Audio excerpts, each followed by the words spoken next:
the only sort of big new program this week was Remember Me. It's sort of, I would describe it as maybe a sort of supernatural drama. It was described, wasn't it, as a ghost story? Yeah, starring Michael Palin, as I believe the character was called Tom, who's this sort of grouchy pensioner who at the beginning sort of almost insinuates that he's fallen down the stairs and immediately wants to go into a home.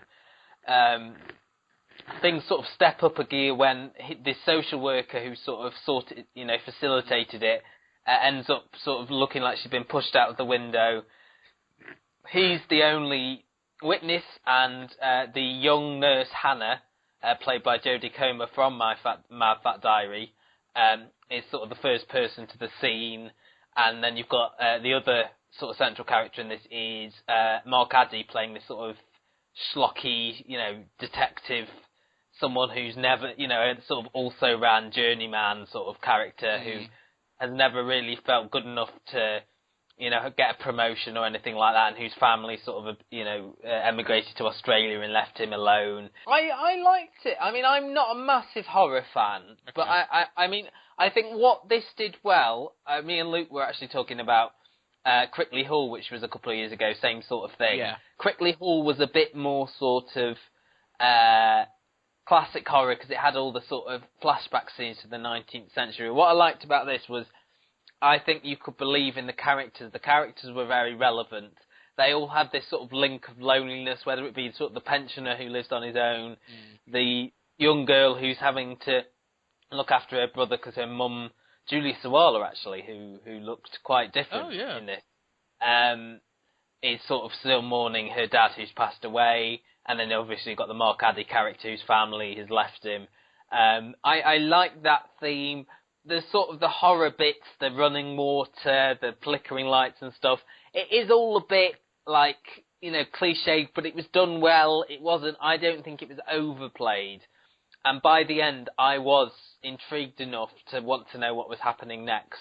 And also, I would have to say, the performances for me were great. Michael Palin, I think, playing a different character than what we've seen before. And Jodie Comer, I think, was absolutely excellent in this. I think she was probably the star for me.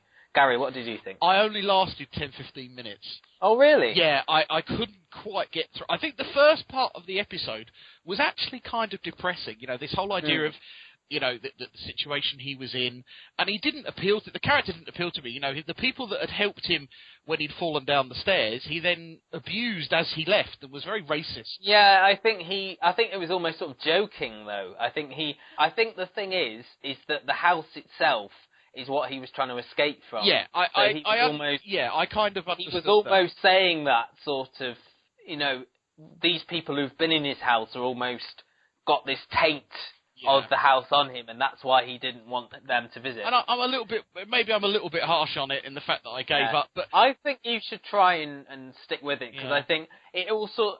Did you get to the bit where the woman has fallen out the window? And no, stuff? I got to the bit where they're in the cafe, him and his care worker. I think you need to. I think you need to watch. A bit more. Yeah.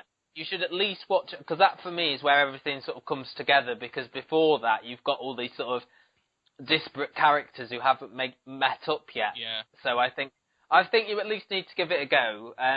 I enjoyed it, I think, more than I thought I would. Are you a horror fan? Are you a fan of this sort of drama? The problem is that, I mean, I'm not a horror jump fan. I'm not the kind of scary movie fan. But I like a good story of horror. I like, horror elements of a story. I'm quite happy with that. I don't know, this just didn't get me going. And I must admit, I wasn't a fan of Michael Palin in this role. So but again, if I've not really given it a proper go, then... Yeah, give it a proper go. And there is another one, isn't there? Is it a three-parter or a two-parter? Three-parter. So I'll give it another go. But if you watch the rest of it and feedback next week, and we'll see where we are.